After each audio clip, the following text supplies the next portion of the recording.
भाई ये पीड़ित लोग हैं, ये असहाय लोग हैं, नहीं इनको कानूनी डंडा नहीं चाहिए, आज इनको मलहम लगाने की आवश्यकता है।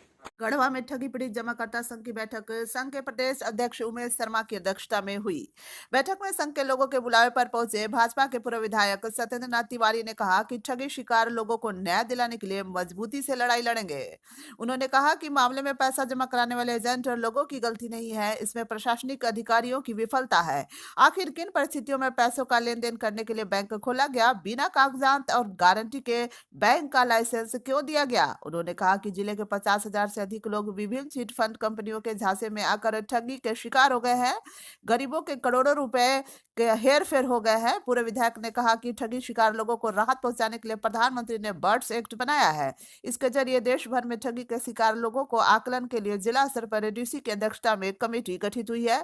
गठित कमेटी के माध्यम से ठगी शिकार लोगों की संख्या और राशि का आकलन किया जाएगा। संघ के लोगों ने कहा कि सभी जिलों में आवेदन लिया जा रहा है। गढ़वा में 15 फरवरी के बाद आवेदन लेना क्यों बंद कर दिया गया। पूर्व विधायक ने पूछा कि इस मामले में डीसी से मिलकर ठगी के शिकार हुए लोगों को आवेदन लेने की तिथि बढ़ाने के लिए बात करेंगे। जिला स्तर पर आवेदन जमा करने के बाद उसे राज्य स्तर पर भेजा जाएगा ताकि पीड़ितों की संख्या और गबन की गई राशि की पूरी सूची केंद्र सरकार को भेजी जा सके। श्री सत्येंद्र तिवारी ने कहा कि राज्य सरकार की यह बहुत बड़ी विफलता है कि जिले में इतने बड़े पैमाने पर आम जनता ठगी के शिकार हो गई है और इसकी जिम्मेदारी कोई लेने को तैयार नहीं है। सत्येंद्र नाथ तिवारी ने आगे कहा कि जिस समय लोगों से विभिन्न कंपनियों ने पैसे जमा कराए थे, उस दौरान निगरानी और सतर्कता विभाग क्या कर रही थी। उन्होंने कहा कि ठगी के शिकार हुए भुक्तभोगियों को हर संभव न्याय दिलाने का भरपूर प्रयास करूंगा।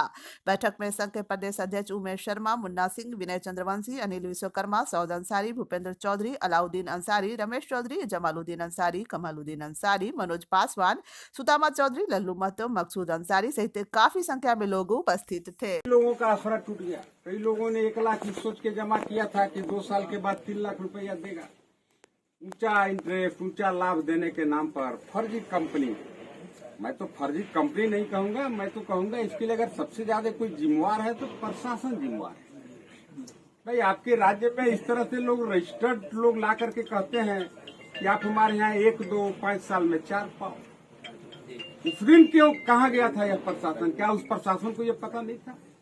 उस दिन अगर ये रोक लगा दिया गया होता तो कम लोग इसके प्रभावित होते।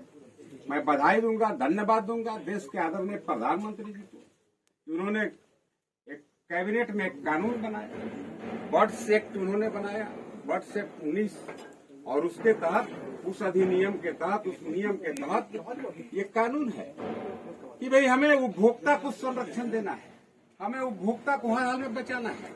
जो भी ठग पीड़ित शिकार परिवार हैं, उन परिवार को पहले सरकार चिन्हित कर रही है और यह पूरे राज्य स्तर पर है, पूरे देश लेवल पर यह चल रहा है। भाई कौन कौन लोग ठगी के शिकार हुए और किस कंपनी के नाम पर, किस फर्जी बैंक के माध्यम से उनका ठगी हुआ, ये पूरे देश में मोदी जी ने एक सर्वे कराने का काम किया है। और उसी के आलोक में झारखंड के भी कई जिला मुख्यालयों में जहां इसके अध्यक्ष नियुक्त किए गए हैं उपायुक्त महोदय, कि भाई उपायुक्त महोदय आप इस तरीका के ठगा पीड़ित परिवार जो है उनके पास जो एविडेंस है, उनके पास जो कागज है, उनके पास जो साक्ष्य है कि उन्होंने अमुक बैंक में, अमुक संस्था में पैसा जमा किया है, आप उसको जमा करके उसका एक सूची तैयार करिए और सूची तैयार करके आप यहाँ से राज्य सरकार को भेजिए, ताकि राज्य सरकार उस सूची को फिर केंद्र को नहीं है। अगर इसमें कोई दोष है तो प्रशासनिक पदाधिकारी, उस दिन प्रशासन कहाँ सोया हुआ था, मैं यही का उदाहरण देता हूँ। ये मझिया मोड़ पर बड़ा बोर्ड लगा करके बैंक खोला और 8 साल तक बैंक काम किया, लोग उसमें पैसा जमा करते रह गए। उन दिनों सरकार कहाँ गया था? इनका सतर्कता निगरानी विभाग क्या झाल बजाता है? उनको देखना चाहिए था कि भाई निगरानी विभाग का ही काम है कि भाई हमारे यहाँ कोई अंदर कोई ठगी तो नहीं हो रहा है, कुछ गलत तो नहीं हो रहा है। इसलिए अगर इसके लिए कोई जिम्मेवार है तो सरकार है, प्रशासन है। और मैं आपको एक बात और जानकारी देता हूं अध्यक्ष महोदय, आपको देखिए, इसी बर्ड्स एक्ट के आलोक में बगल के छत्तीसगढ़ के राज्य ने करीब 1 अरब रुपया इस तरह के ठगे पीड़ित परिवार के लोगों को कुछ प्रोपोर्शनेटली, जैसे 1 लाख जमा है उनको 50,000 दिया, थोड़ा बेचारे को कुछ मदद मिले, थोड़ा राहत मिले। लोग पैसा तो इसीलिए गांव देहात में जमा करते हैं कि भाई बाल बच्चा की शादी करेंगे, भविष्य में बच्चे को पढ़ाएंगे, कभी बूढ़ा हो जाएंगे तो इलाज कराएंगे। उस बेचारे का क्या दोष है? जरूर बधाई का पात्र है केंद्र सरकार, जिन्होंने बर्ड्स एक्ट 19 बना करके इनको कम से कम एक दिलासा दिलाने का काम किया है। आज इनका आफ जगह है।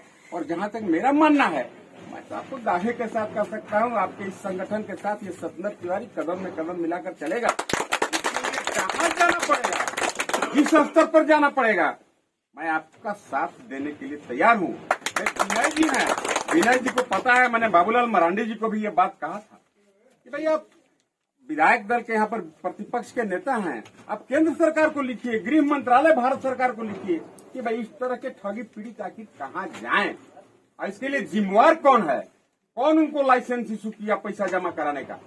कुछ तो घोलमेल घालमेल है और वो बैंक बंद हो जाता है।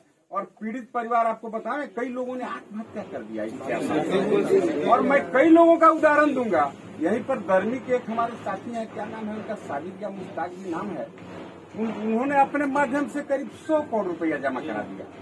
और उस समय बैंक उनको माला पहना करके बड़ी ताली मरवाया कि एक्सेलेंट जॉब, आपने सबसे ज्यादा पैसा जमा कराया, इसलिए उनको पुरस्कृत किया।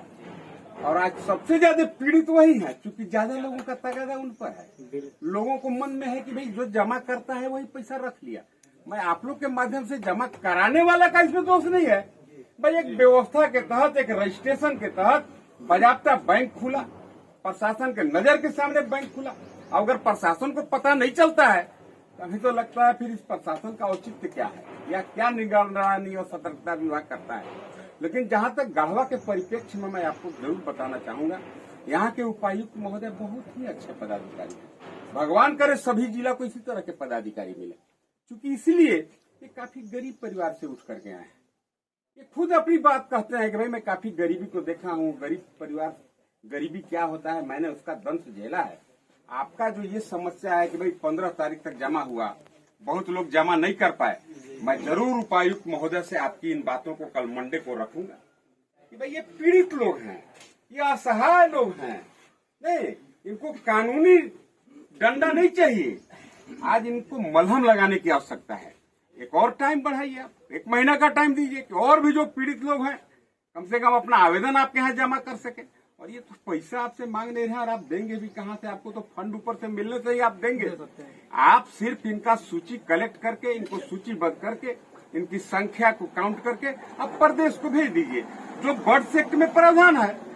इनका तो सिर्फ इतना ही मांग है। मैं उपस्थित सभी बंधुओं से जरूर कहूंगा कि मैं कल उपायुक्त महोदय अगर होंगे उनसे पर्सनली मिलूंगा, आपकी समस्या को गंभीरता से रखूंगा। नहीं, मेरा पूर्ण विश्वास है ऐसे ईमानदार अफसर, कर्तव्यनिष्ठ अफसर, मैंने कई अवसर पर इनका कई वीडियो भी देखा है कि भाई वहां गए, मुसहर परिवार के बच्चा को इन्होंने नहवाया, अपने से कपड़ा पहनाया, इन्होंने गरीबी को नजदीक से देखा है।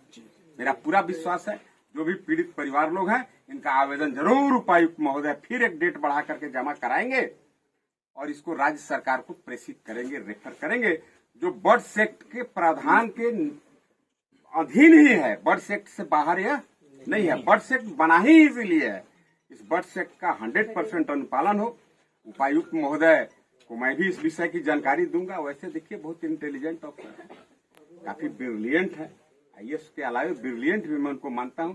काफी चीजों को गंभीरता से देखते, सोचते और समझते हैं, इसके बाद उस पर कार्य करते हैं। इस बर्ड्स एक्ट के बारे में जरूर उनसे चर्चा करके सभी पीड़ितों को राहत दिलाने का काम करूंगा, प्रयास करूंगा। धन्यवाद।